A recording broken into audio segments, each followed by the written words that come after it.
मेरे class 10th के सभी प्यारे स्टूडेंट्स, मैं विराट चौधरी आप सभी का स्वागत करते हैं आपके अपने YouTube चैनल पढ़ाई लिखाई में।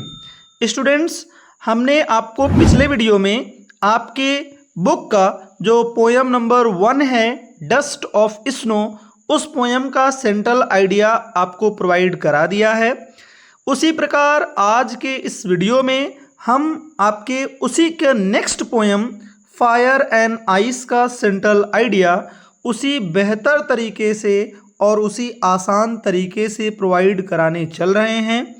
आप वीडियो को लास्ट तक अवश्य देखिएगा और जो भी स्टूडेंट्स को 2025 में बोर्ड एग्ज़ाम देना है उनके लिए ये central idea most important central idea होने वाला है।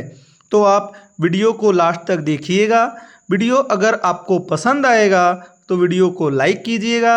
यदि आप चैनल पे पहली बार विजिट किए हैं तो आप चैनल को सब्सक्राइब कीजिएगा। चलिए बिना देरी किए आपका central idea fire and ice का स्टार्ट करते हैं। तो स्टूडेंट्स, हमने आपको पहले ही सेंट्रल आइडिया में बताया था कि जब भी आपको किसी पोयम का सेंट्रल आइडिया लिखना है तो आपको दो चीज़ों का विशेष ध्यान रखना पड़ेगा। एक तो ये कि आपको उस पोयम का नाम मेंशन करना है और सेकंड कि उस पोयम के पोएट का नाम आपको अवश्य मेंशन करना ही करना है।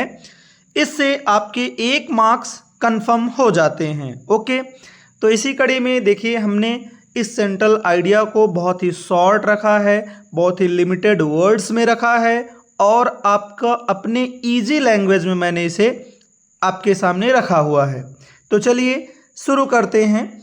दिस ब्यूटीफुल पोयम यानी यह सुंदर कविता फायर एंड आइस, आग और बर्फ नामक जो ये कविता है, इज कंपोज्ड बाई, ये रचित किया गया है या इसके रचयिता हैं बाई रॉबर्ट फ्रॉस्ट। तो जो ये ब्यूटीफुल पोयम यानी ये जो सुंदर सा पोयम है फायर एंड आइस, ये रॉबर्ट फ्रॉस्ट के द्वारा कंपोज किया गया है।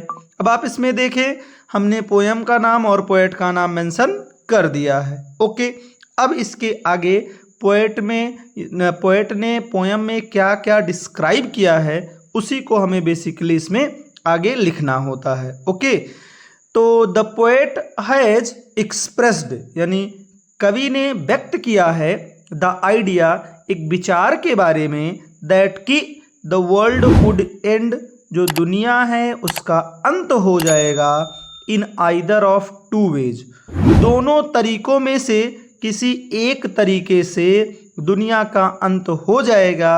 या ऐसे भी कह सकते हैं कि दुनिया का अंत दोनों ही तरीकों से हो सकता है, बाय फायर, आग के द्वारा भी हो सकता है और आइस या बर्फ के द्वारा भी हो सकता है। तो कवि ने क्या कहा कि इस दुनिया का अंत दोनों ही तरीकों से हो सकता है, यानी एक तरीका तो आग है और एक तरीका आइस है। अब आप ये बिल्कुल मत समझिएगा कि आग से कैसे और बर्फ से कैसे, क्योंकि यहाँ जो फायर है और जो आइस है वो सिंबॉलिक की तरह यूज हुए हैं, उनका सेंस कुछ और लिया गया है। तो आप देखें, इन द पोयम, इस कविता में, फायर इज सिंबोलाइज्ड, जो आग है वो प्रतीक है फॉर ह्यूमन डिजायर, किसका, मानव की इच्छा का प्रतीक है, ग्रीड, लालच का प्रतीक है, क्रुएलिटी, निर्दयता का प्रतीक है। तो जो आग है वो इस पोयम में किस किस चीज़ का सिंबल प्रतीक, किस किस चीज़ का सिंबल है, मानव की इच्छा का जो कभी खत्म नहीं होता, ग्रीड यानी लालच का जो कभी खत्म नहीं होता, एंड क्रुएलिटी, और इसके अलावा निर्दयता का, ETC, मतलब इसके अलावा और भी बहुत सारी चीज़ें हैं। तो अब आपको एक बात समझ में आया होगा कि आग से इस दुनिया का अंत कैसे हो जाएगा। कवि के कहने का भाव क्या है, वो भाव ये है कि इस दुनिया का अंत मानव की बढ़ती इच्छाओं से हो जाएगा। मानव के अंदर जो लालच इतना ज़्यादा बढ़ रहा है उस लालच की वजह से हो जाएगा। मानवता में जो इतनी निर्दयता आ जा रही है, लोग एक दूसरे के प्रति निर्दयी होते चले जा रहे हैं, इस वजह से इस दुनिया का अंत हो जाएगा। और देखते हैं आगे।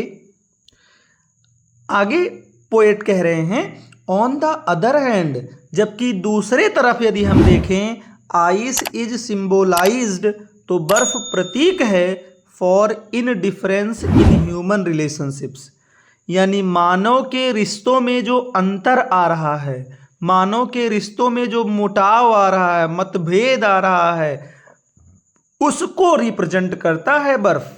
हेट्रेड, लोगों के बीच नफरत, उसको प्रतीक है बर्फ। कोल्डनेस और ठंडेपन का प्रतीक है बर्फ। तो बर्फ का सिंबलाइज्ड किस किस चीज के लिए किया गया है? इनडिफरेंस इन ह्यूमन रिलेशनशिप्स, यानी मानव की रिश्तों में जो मतभेद आ रहे हैं उससे इस दुनिया का अंत हो जाएगा। लोगों के बीच जो इतनी नफरत बढ़ रही है उससे इस दुनिया का अंत हो जाएगा। और बाकी ठंडेपन का मतलब यहाँ पे एकांतवास से है। लोग आज के समय में अकेला फील करने लगे हैं, लोनली फील करने लगे हैं, इससे दुनिया का अंत हो जाएगा। ओके, आगे कह रहा the more you try to satisfy them, यानी जितना ज़्यादा आप इन चीज़ों को संतुष्ट करने की कोशिश करते हैं, यानी अपनी इच्छा को पूरा करने का, अपने आवश्यकताओं को पूरा करने का, अपने अंदर लालच को जितना ज़्यादा इन्हें सेटिस्फाई करते हैं, द मोर दे ग्रो, उतना ही ज़्यादा ये बढ़ती चली जाती हैं।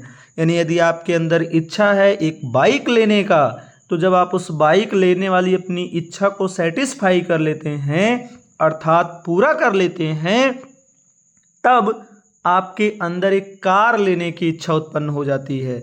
फिर जब आप कार ले लेते हैं तो आपको उससे बेहतर कार लेने की इच्छा उत्पन्न होती है। यही है जो दुनिया का अंत कर देगा एक दिन। और आज के समाज में आप इस चीज़ को देख भी रहे होंगे, लोग एक दूसरे के सक्सेस को देखकर जल रहे हैं, नफरत पैदा हो रही है, उनके रिश्तों में मतभेद आ रहे हैं। इन सब वजह से कवि ने कहा कि दुनिया का अंत दोनों ही तरीकों से पॉसिबल है। So the poet feels that, इसलिए जो कवि है उस महसूस करता है या उसे लगता है दैट कि both fire and ice are equally caused, कि दोनों ही आग और बर्फ दोनों ही एक समान प्रकार से कारण बनेंगे। किस चीज़ का? For the end of world, इस दुनिया के अंत का। तो दोनों ही चीज़ें समान प्रकार से कारण बनेंगी इस दुनिया के अंत का, इस दुनिया की समाप्ति का। तो ये था एक छोटा सा सेंट्रल आइडिया जो छोटे से पोएम का है। एक बार फिर से सारे लाइनों को रिपीट कर दिया जाए। तो कह रहा this beautiful poem fire and ice is composed by Robert Frost.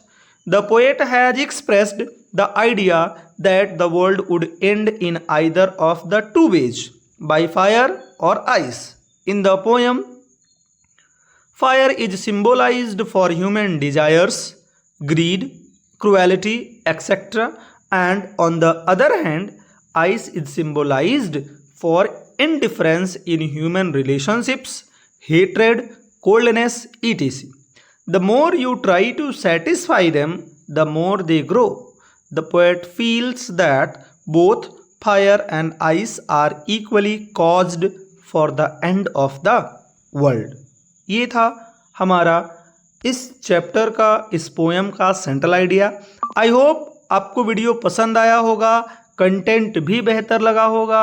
तो अगर आपको वीडियो पसंद आया, कंटेंट बेहतर लगा, तो आप वीडियो को लाइक कर दीजिएगा, अपना रिव्यू कमेंट में अवश्य कीजिएगा। इससे हमें नेक्स्ट वीडियो लाने में थोड़ा मोटिवेशन मिलता है। ओके, बाकी पढ़ते रहिए। नेक्स्ट वीडियो हम जल्द ही आपके सामने लेकर प्रस्तुत होंगे। तब तक के लिए पढ़ते रहिए, मस्त रहिए। राधे राधे।